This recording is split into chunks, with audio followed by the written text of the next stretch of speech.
Hello YouTube, Jumpy23 here with the only time all game I voluntarily deploy Rabid Peach. Metalheads requires me to defeat 17 armored Goombas, so my biggest priority here is having a ton of dashes. Rabid Peach has 3, along with Luigi, and Edge has 4. Everyone else has 1 or 2. I've also got all my Splash and Gust skills equipped to help send Goombas to the ether. Do not be fooled by the droppable ledge right in front of the start, which strands you below the ledge. If you head through this pipe first, then drop down, you'll be in range of a bounce pad, and the world is your oyster. I do this with all 3 of my units.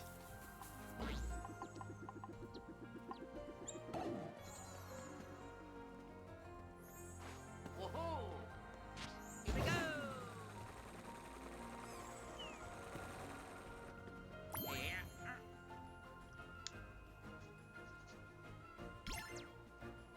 This glitter pulls in over half of the Goombas on the map. It's not quite as impressive as it sounds, because it's still really not easy to take them all out, but this is definitely a huge simplification. The way they've lined up after the glitter, Luigi actually gets trapped, which is sad. I don't like wasting a dash here, because I have another plan in mind.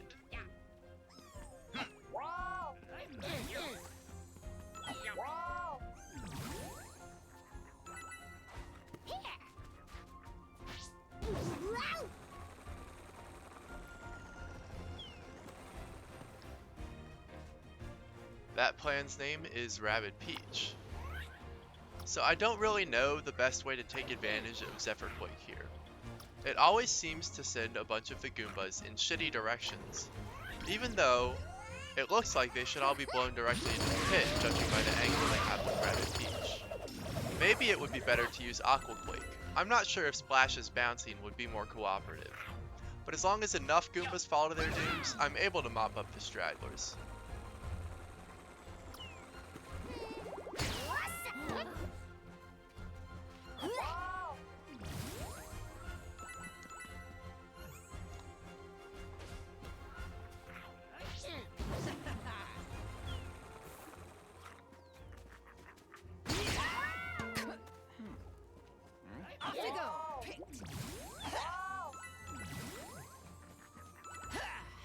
Luigi goes for a team jump here just to get an extra dash, even though he was in range of a bounce pad. With all of the bounce pads on this half of the map, he doesn't really need his team jumps to get around.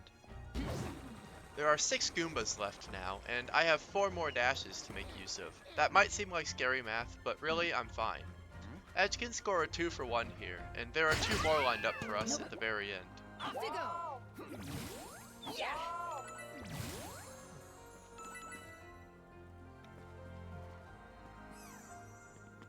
Luigi actually will need a team jump in order to get that Goomba at the bottom right.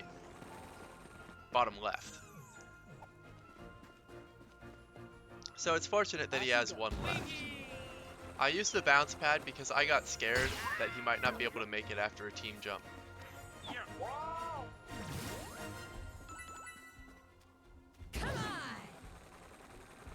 And now I get very scared of stranding myself, and take that bounce too conservatively, so I have to redo it. This was silly, because even if I somehow fall too far from the bounce pad, after Edge's +3 movement from a dash, I still have her team jump to fall back on. That mistake just amounts to a slightly longer video though. Edge finishes off the last 2 Goombas, and Metalheads is cleared in 1 turn.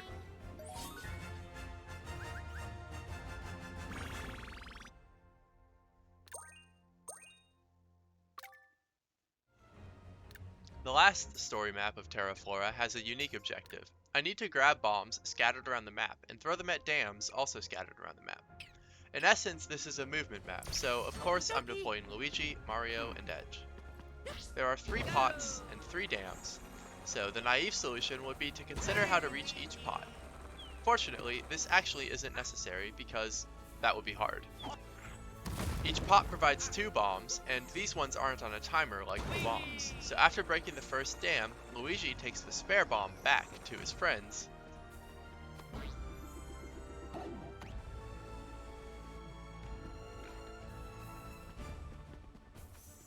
And drops it here for Mario to pick up.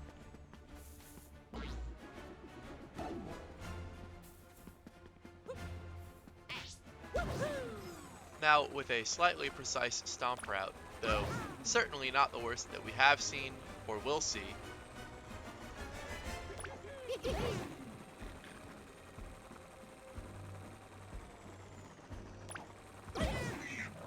Mario makes it all the way to the furthest dam to chuck his bomb. We will need to reach a second pot for more bombs now, though.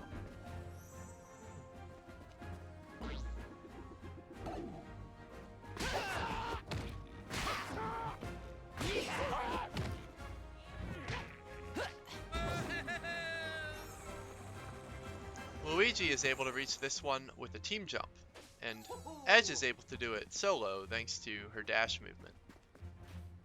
All right. She breaks a dark mess crystal which was blocking a bounce pad. Oh yeah, that's also a thing on this map, by the way, with the first bomb, and then grabs the second. Using this new bounce pad, which was probably unnecessary, but better safe than sorry, she's able to destroy the final dam and clear Spout Forth in one turn. I take a brief moment to enjoy the scenery before grabbing our last purified dark mess energy and moving on to side quests.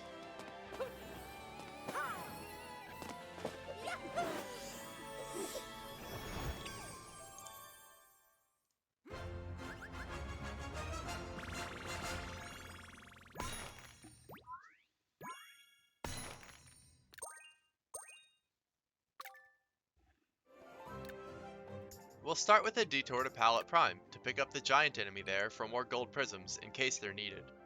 This clear follows almost the exact same blueprint as Tiny Dancer, and in fact, the final two giant enemies will also look almost the exact same. I rig the giant depleter to start on low ground, rig a spark energy proc on Vamp Astra, and we're off to the races. Only one thing has changed.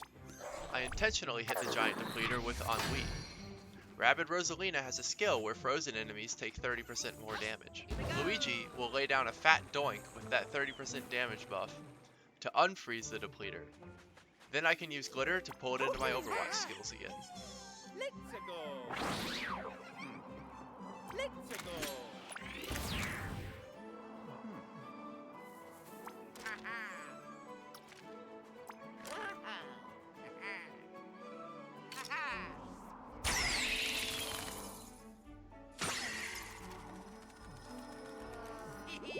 Oh yeah, thanks, guys.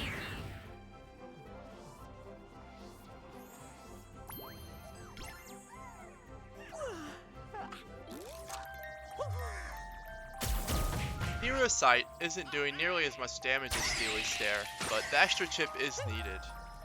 One other convenient thing it does is slow down the enemy between Steely's Stare shots. This makes it easier for the depleter to stay in the highest damage zone for all 3 hits. Oh yeah.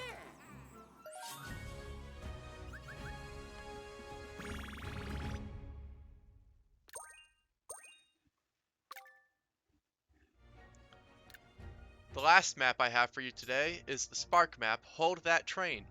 The objective here is Seize, but I have to hit 2 switches on the sides of the map first. Let's go. Technically, I have to hit this switch too, but, well, that was hard.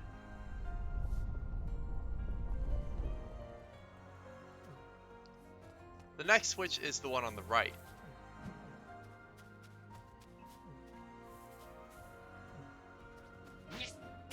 Edge is going to serve as the footstool for both Luigi and Mario. Her dash enables her to do this with ease, although I wouldn't be surprised if she is replaceable. She's going to be sticking very near to the starting area, so I'm not sure why I moved her that far forward with her team jump.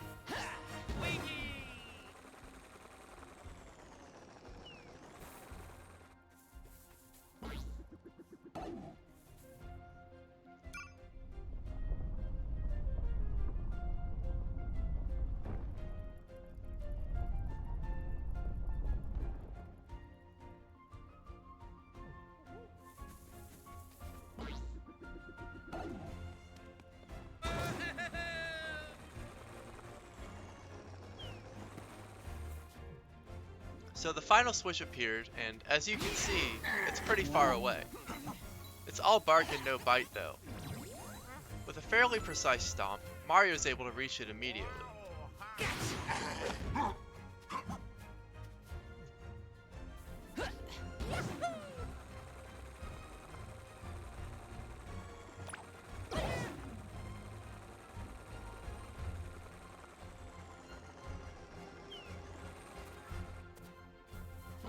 forward bounce was needed off of that cover.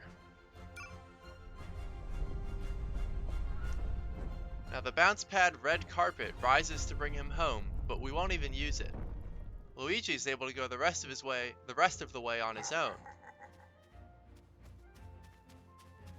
With just one more team jump off of Edge. Up you go. Here we go. You're... Fly, Luigi.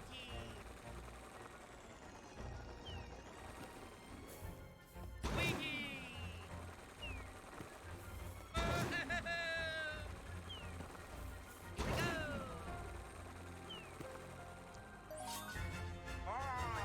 Hold That Train is completed in one turn as well. Thanks for watching.